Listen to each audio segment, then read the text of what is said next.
Hello students, today I have come up with the third part of periodicity in properties. Okay, so in the last video I have taught you that what is the modern periodic law. It means that the elements in the periodic table should be arranged in the increasing order of their atomic numbers. Okay, so the modern or the long periodic table also have certain defects. I will come to the defects followed by the different classification of elements in different blocks. Okay, so let's start with the video. Okay, so there are certain defects of the modern periodic table. The first defect, which is clearly visible, is the position of hydrogen. The position of hydrogen is not at all settled. You can look into the periodic table that hydrogen is given a position in group 1A, but still hydrogen has similarity in properties with halogens also. So why not in group 17? So the position of hydrogen is not at all settled in the modern periodic table.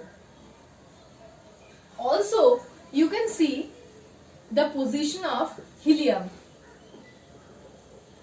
See, the helium has an electronic configuration of 1s2. So, as helium has an electronic configuration of 1s2, it should be positioned in group 2a. It should be positioned in group 2a because group 2 elements also have electronic configuration of ns2. Because they have an electronic configuration of ns2. So, helium should be placed in group 2a. But helium is placed in group 18.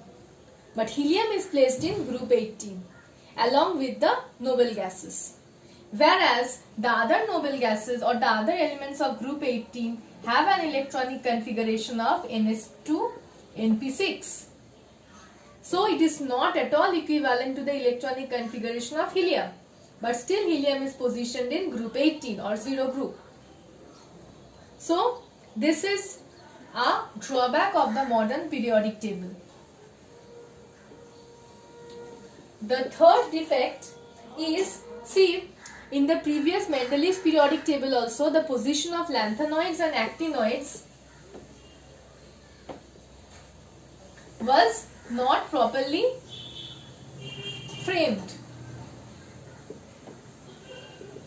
But in the modern periodic table also, it was unable to frame the lanthanoids and actinoids in the main frame of the periodic table. These cannot be placed there. Although the position has been assigned that they are placed as two different horizontal rows at the bottom of the periodic table, but still they have been given the electronic configuration, the proper names, but still they cannot be accommodated in the main frame of the periodic table. Then the last point is that about isotopes. What is it?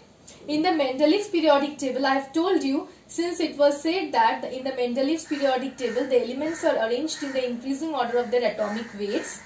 So the isotopes have different atomic weights, means the mass number of all the isotopes are different. So the isotopes should be given different positions in the periodic table. That was a drawback in Mendeleev's periodic table. To overcome the such drawback, it is said that the elements should be arranged in the increasing order of the atomic numbers. I have said that all the isotopes of a single element will have the same atomic number. So the isotopes are given the same position. But remember something, that the isotopes of a heavier element do not differ in properties much. But the isotopes of lighter elements generally differ in properties. Which properties? The physical, kinetic and thermodynamic properties. They differ in the physical, kinetic and thermodynamic properties. But still all the isotopes of a single element are kept at the same position. So these four are the defects of the modern or long periodic table.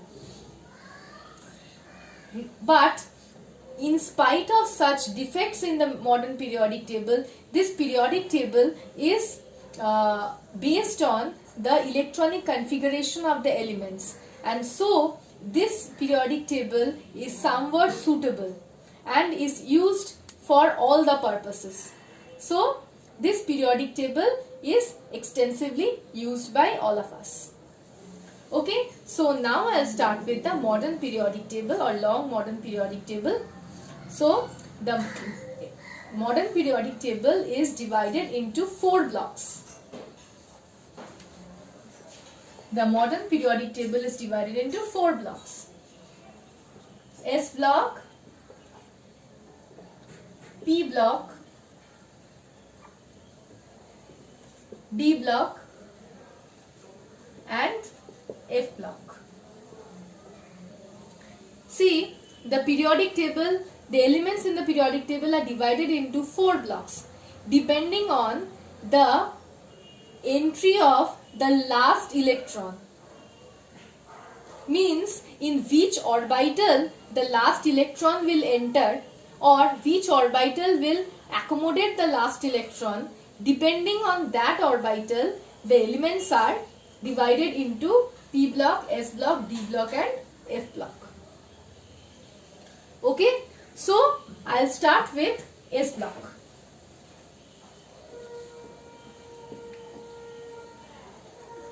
S block elements. This S should be in small letter, please, no capital letters. S block elements, okay? Okay, now the S block elements have the outermost electronic configuration of either NS1 or NS2. That is, the last electron will enter the S subshell of the outermost energy shell. Means if N is the principal number of the outermost energy, N is the principal number of the outermost energy shell, then in P block elements, the last electron will enter the S orbital of the outermost energy shell, or the last 2 electrons, or the last electron will you can say the last electron enters the S orbital of the outermost energy shell. So NS1 and NS2 should be the outer electronic configuration of S block elements. So elements of group 1A and group 2A are known as S block elements. Okay, so group 1A, lithium, sodium, potassium, rubidium, cesium, francium. And group 2A, beryllium, magnesium, calcium, strontium, barium, radium. So group 1A elements and group 2A elements will form the S block elements, and along with the group 1A elements I will consider hydrogen and helium. Hydrogen has an outermost configuration of 1s1 and helium has an outermost configuration of 1s2. So hydrogen and helium are also considered in the S block. Excuse me. Okay, now these are the S block elements. Okay, for group 1, okay, now group number depends on the number of valence electrons, which you all know. So here lithium is 2s1, outer electronic configuration, okay. Sodium is 3s1, potassium is 4s1 and so on. For beryllium it is 2s2, for magnesium it is 3s2, For calcium it is,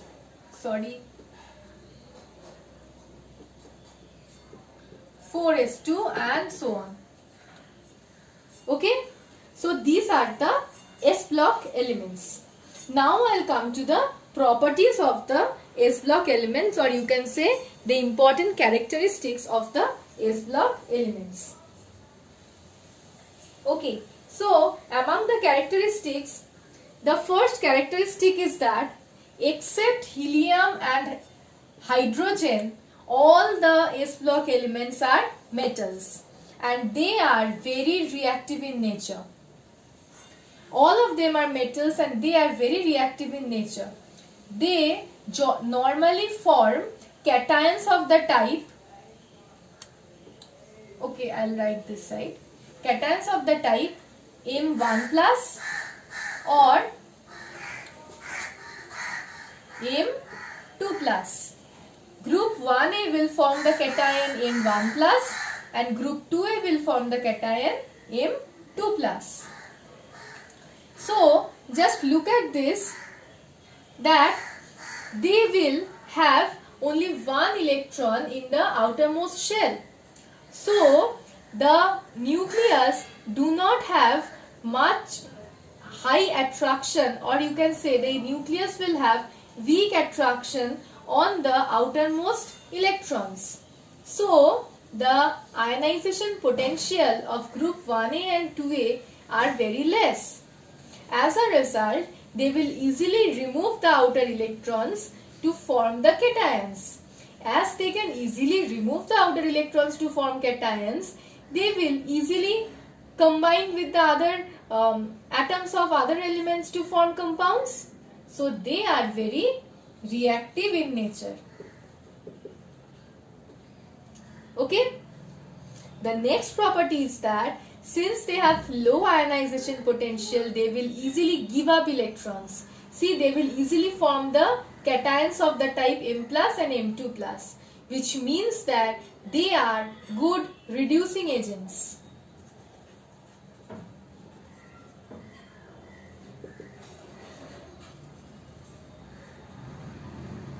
Okay? Okay, now I'll come to the next point. The next point is that all the elements of the S block group except beryllium, magnesium, helium and hydrogen are left over. Okay, don't consider them at this moment. Except beryllium and magnesium, the other elements will show color on the flame test. For the hydrogen and helium, the cases are different. But for the other elements, all will show colors in the flame test. Like lithium will show you a crimson red color. Sodium will show you a bright golden yellow flame. Potassium will give you a lilac flame. Calcium will give you a brick red flame. Barium will give you a apple green flame. Like this, the other elements will also give you other flames. Okay, so all the elements apart from magnesium and beryllium and leaving behind hydrogen and helium because those are different, the other elements will give you colors in the flame test. They are good conductors of heat and electricity because they are metals and reactive metals, and they should be good conductors of heat and electricity. They also have low melting points and boiling points and also low densities.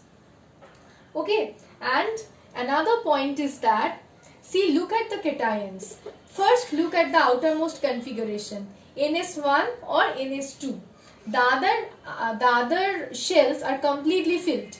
The other shells before the last shell, this is the outermost shell, so the other energy shells are completely filled.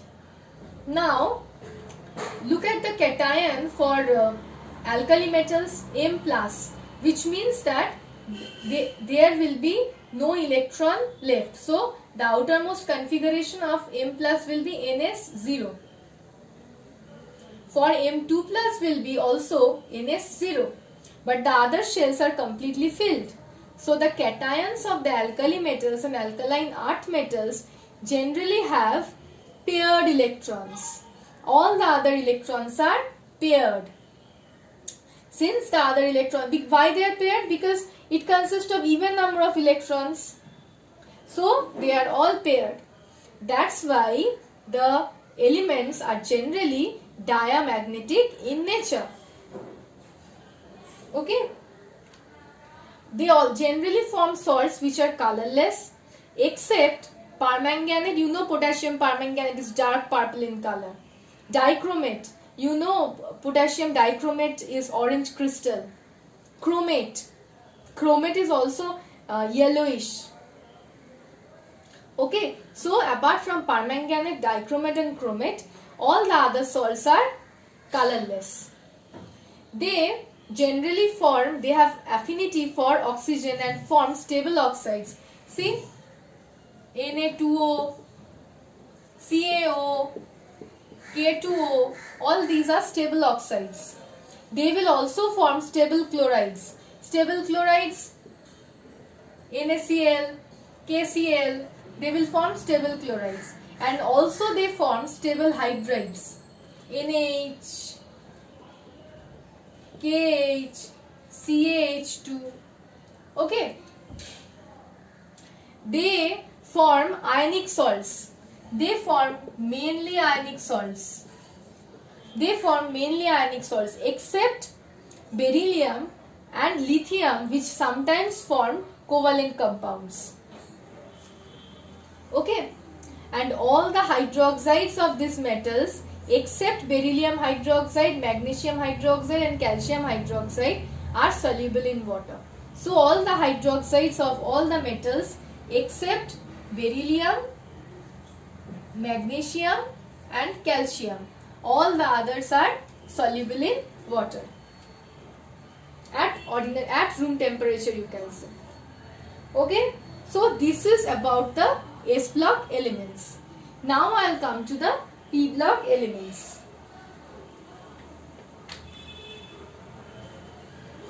So group 1A and 2A lies under the S block type. Now I will come to the P block elements. Okay.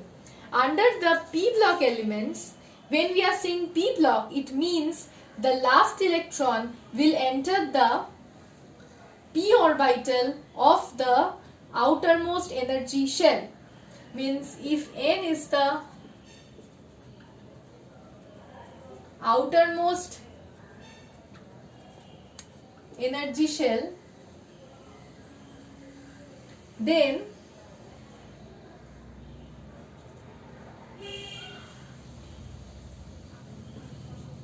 NS, NP, NS2, NP 1 to 6. Now why I am saying 1 to 6?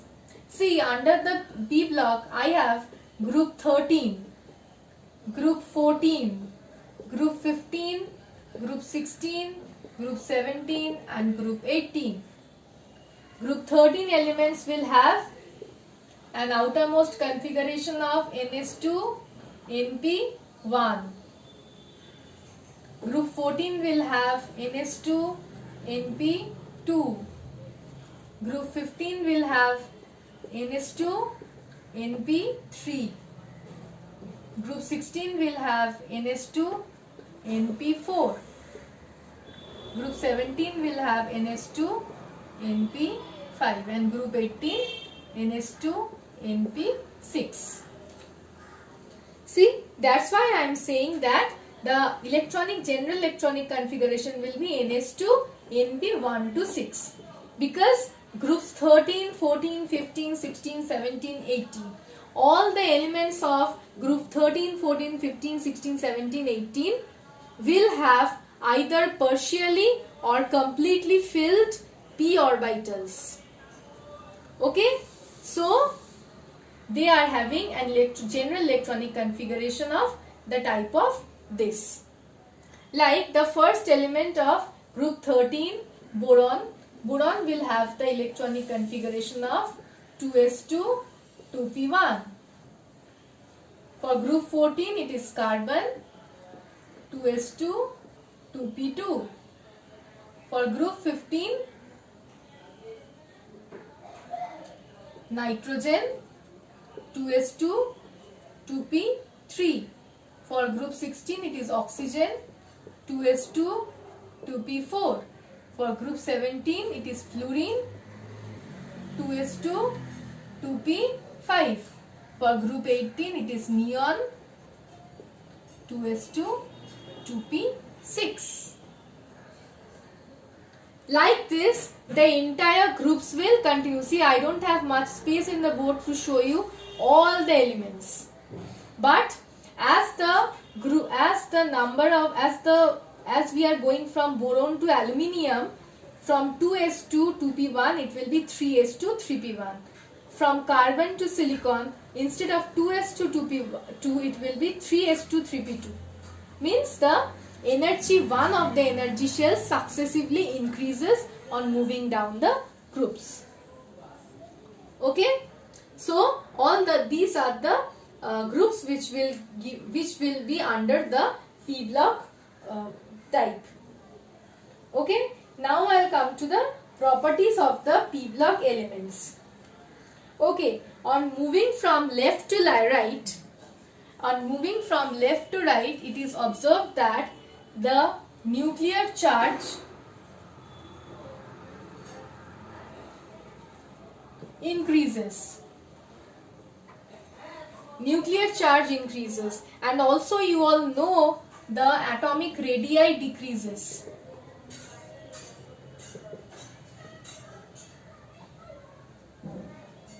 On moving from left to right across a period. As a result, the ionization potential increases. And so, as we move from left to right, the elements will not at all leave electrons easily, but will try to gain electrons as we move from left to right. Okay?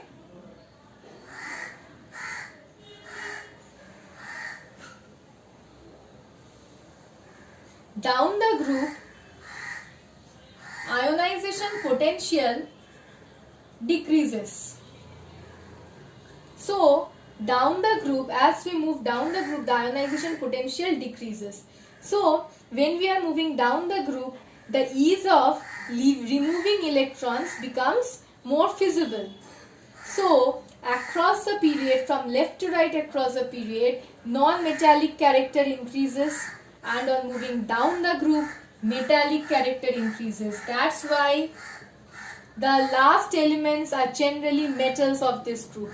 Okay, now the p block elements include metals, metalloids, and most of them are non-metals. That's why I am saying that ionization potential decreases down a group, so the ease of removing electrons increases down a group. So the metallic character increases down a group. Okay, but across a period ionization potential increases. So non-metallic character increases. Non-metallic character increases across a period. Okay. Next I will come to the next point. Most of them will form covalent compounds. Remember that most of them will form covalent compounds. They are non-conductors of heat and electricity except the metals. You all know that metals are good conductors of heat and electricity. So except the metals present in this block, all the others are not good conductors of heat and electricity. And graphite is an exception. Graphite means carbon. The carbon means the graphite is one of the allotropes of carbon. So the graphite allotrope of carbon is a good conductor of electricity. Okay, now see, they will show variable oxidation states, plus or minus, means they will show positive or negative oxidation states. Okay, now see, on moving from left to right, I am saying ionization potential increases. Means the electrons will not be easily removed. Means the elements will not try to give up electrons. So, on moving from left to right, the reducing power decreases and the oxidizing power increases. But on moving down the group, the ionization potential decreases, which means they will try to give up electrons. So the reducing power increases but the oxidizing power decreases. Okay, now they will form both colored as well as colorless compounds. Even the 4th, 5th and 6th period elements, the 4th, 5th and 6th period elements can also form complex compounds. Now what are complex compounds? I will come to later on. They will form complex compounds. Okay, this is about the P block elements. Now I will come to the D block elements. Okay, another thing is important. I want to explain it here only. That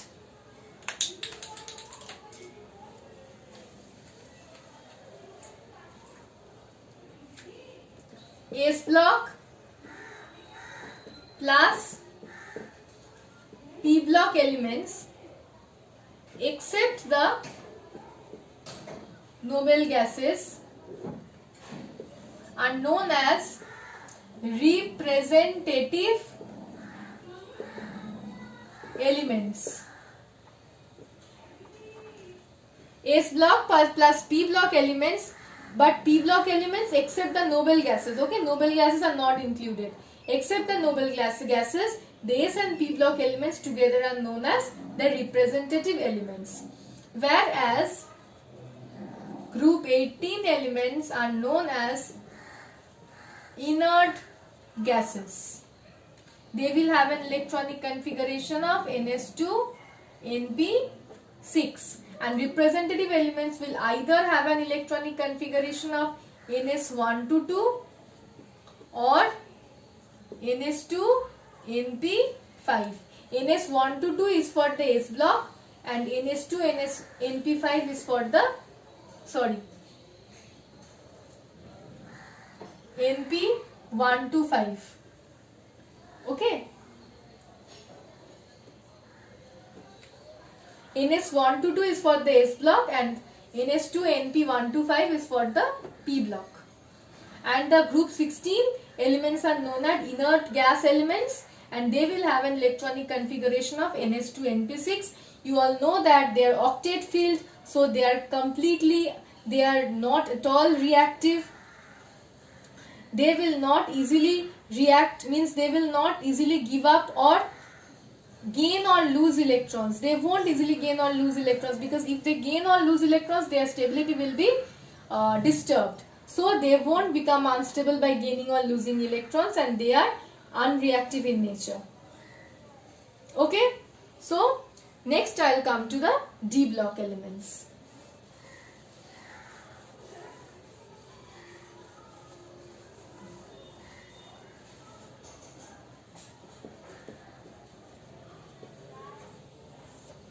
Okay, the D block elements. The D block elements generally start from group 3. Okay, I will come to the configuration of D block elements, but first let me show you the groups. Okay, it will start from group 3, group 4, group 5, group 6, group 7, 8, 9, 10, 11 and 12. Okay, so it will, the D block elements, all the elements of starting from group 3 to group 12 will form the D block elements. And why will they form D block elements? Because the last electron will enter the D orbital of the penultimate shell. And what is the penultimate shell? Penultimate shell is last but one. I'll show you. The configuration will be n minus, the outermost configuration, n minus 1 d1 to 10 and n is 1 to 2, where n is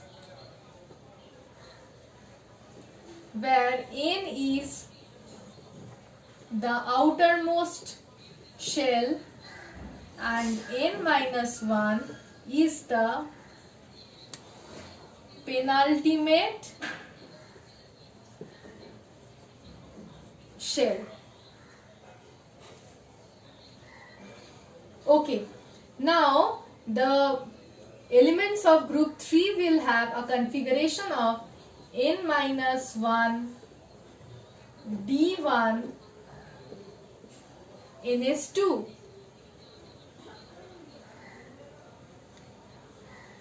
and here it will continue. Okay, n minus 1 d2, n minus 1 d3, n minus 1 d4, n minus 1 d5, and here it will be, I am not repeating it continuously, n minus 1 d10 ns2. Okay, so now if you are not understanding that what is this n minus 1, I will clear that out with the help of examples.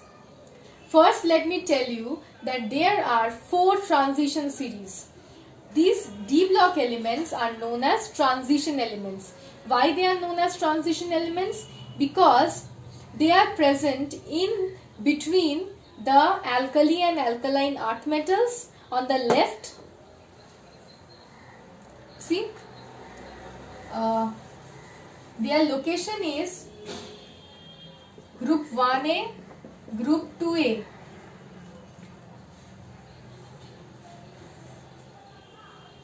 Group 13, 14, 15 and so on. And these are the D block elements. So D block elements are located in between the highly reactive alkali metals and the comparatively less reactive group 13 and group 14 elements. So they will form a bridge between the alkali metals and the P block elements. So they are known as transition elements. Okay, and there are 4 transition series starting from period 4. Period 4 will form the first transition series.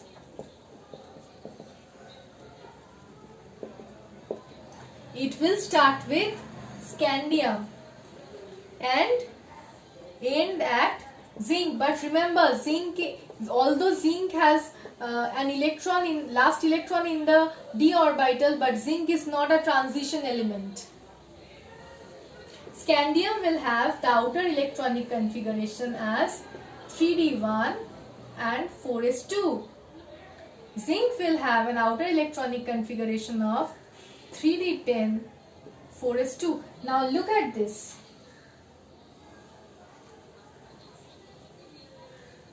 Look at this clearly. I was telling you n minus 1 d1 ns2, n is 4. When n is 4, n minus 1 is 4 minus 1, 3.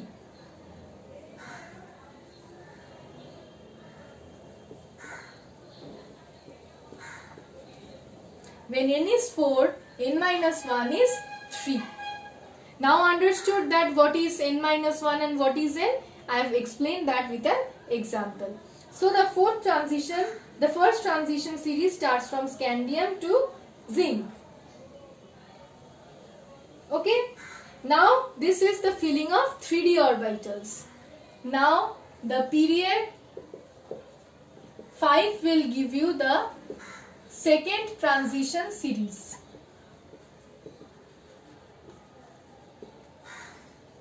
So the second transition series will start from yttrium to cadmium.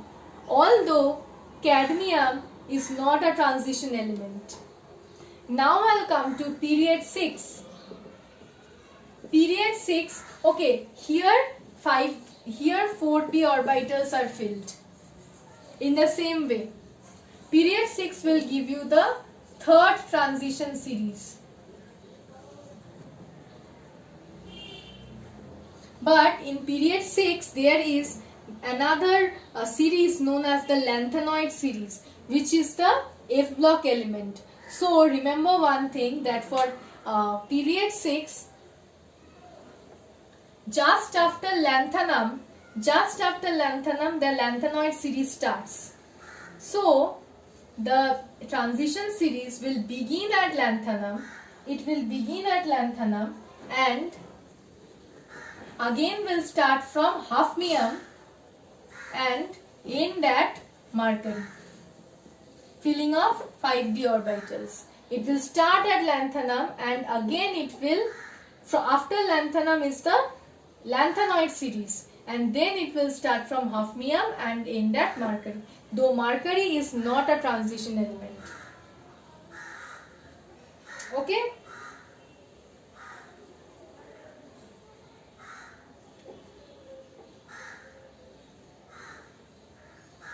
Next is period 7. Period 7 will give you the fourth transition series.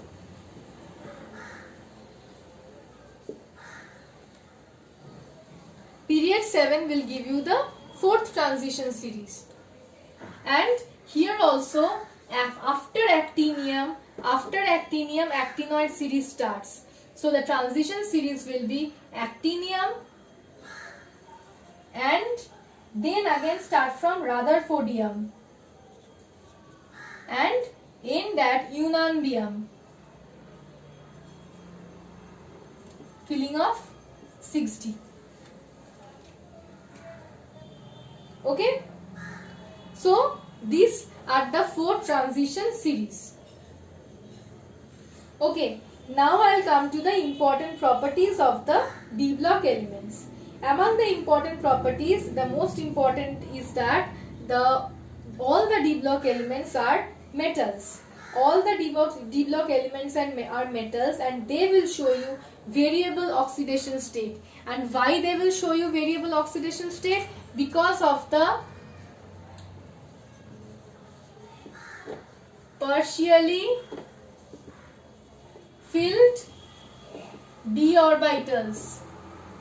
Because of the partially filled d orbitals, they will easily combine with the electrons of atoms of other elements, and they will give you variable oxidation states and valencies. Okay, now they will form both ionic and covalent compounds. Okay, another thing is important, that maximum of them show paramagnetic character, because the electrons are unpaired. Maximum of them show paramagnetic character because of the unpaired electrons. But there are exceptions. Who are the exceptions? Scandium 3+, titanium 4+, copper plus, and zinc 2+. These 4 are the exceptions. They will show diamagnetic character because they do not have unpaired electrons, means they have even number of electrons, so all are paired. So others will show you paramagnetic character, but these cations will show you diamagnetic character. Iron and cobalt are also known as ferromagnetic because they can be converted into magnet. These are colored, these will form colored ions. Depending on their oxidation state, they will form different colored ions. Means the colors will be different depending on the oxidation state of the metals. Also, they will form coordination compounds. This is an important part. See, I am rubbing this.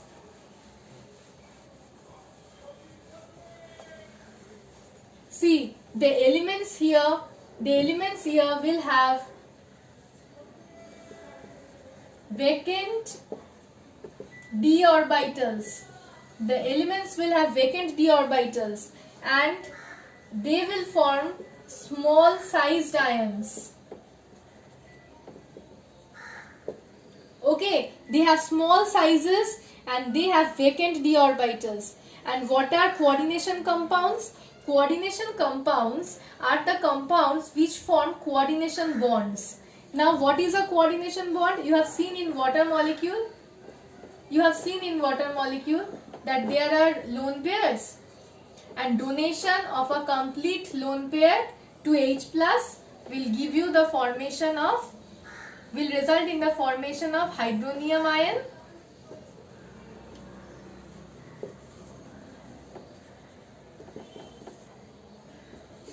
Like this.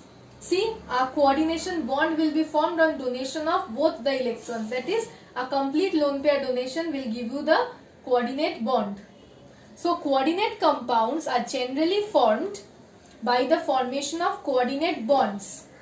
So, metals which have deficiency in electrons and as well as the metals which have orbitals to accept the electrons, those will only accept both the electrons. The transition metals have vacant d orbitals which can accommodate the incoming electrons from electron rich system. An electron rich system can easily donate electrons to the small sized transition elements ions. They have vacant d orbitals, not completely vacant because they have partially filled d orbitals, where they can easily accommodate the incoming electrons. So they will form coordinate compounds. See, coordination chemistry is a major field of chemistry. It's a completely different field of chemistry. So a part of it will be taught to you in your class 12 because there is a chapter named coordination compounds in class 12. Okay, till now, no up till this. Okay, they are less electropositive in nature, and many of the transition elements, for example, chromium, manganese, iron, cobalt, nickel, copper, they all act as catalysts. Not only they, even their compounds, some of their compounds will act as catalysts. Okay? So, the D block elements are also known as the transition elements. Now I will come to the F block elements. The F block elements are particularly present in two periods. Period 6 and period 7. Period 6, in period 6 the F block elements present are known as lanthanoids or lanthanoid series, and in period 7 the F block elements present are known as actinoids. They are known as inner transition elements.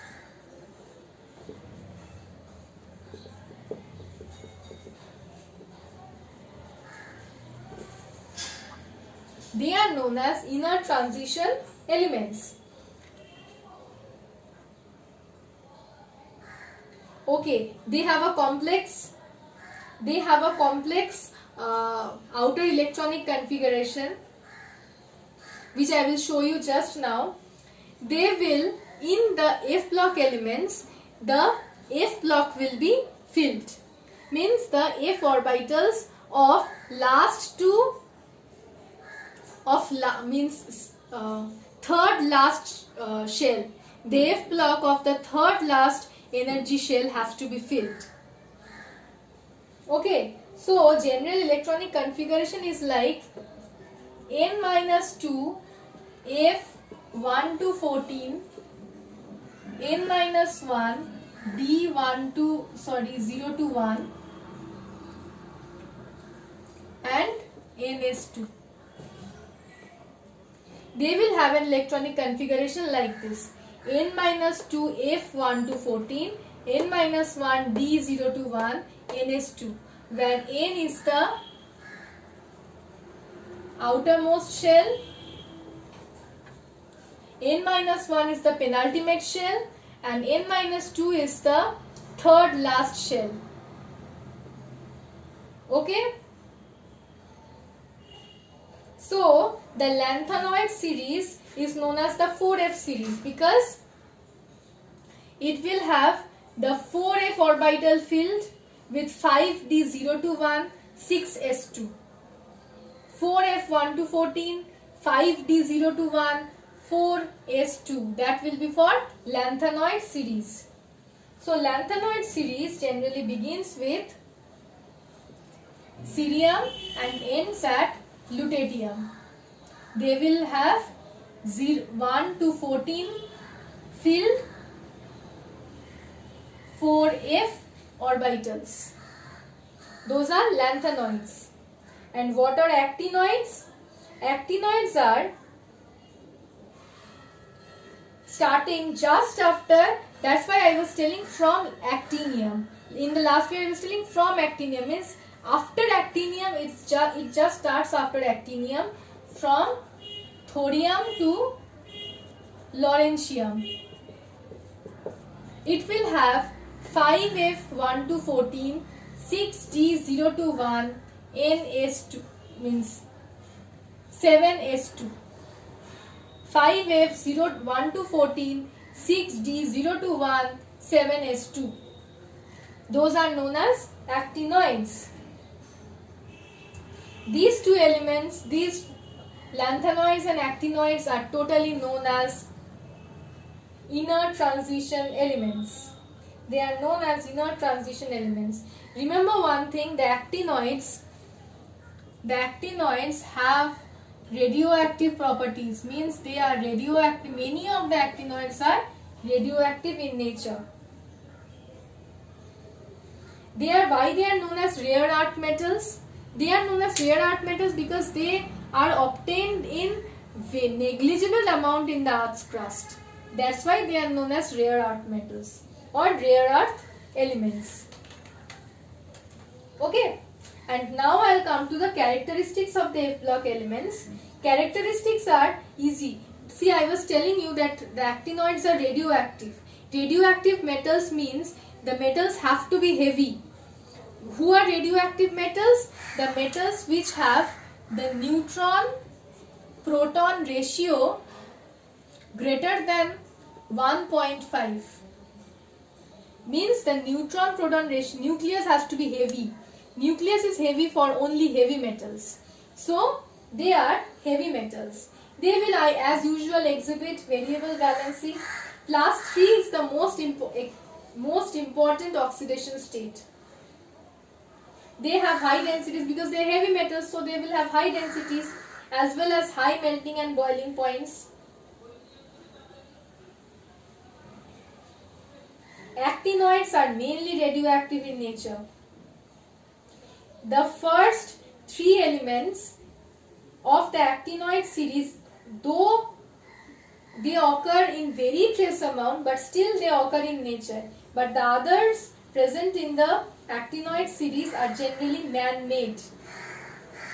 And the elements after uranium are known as transuranic elements. The elements after uranium are called transuranic elements. Okay. So, moreover, the different blocks are completed in this part. From the next video, I'll start with the lanthanoid contraction, from the next video. Mainly the important portions are there for your syllabus.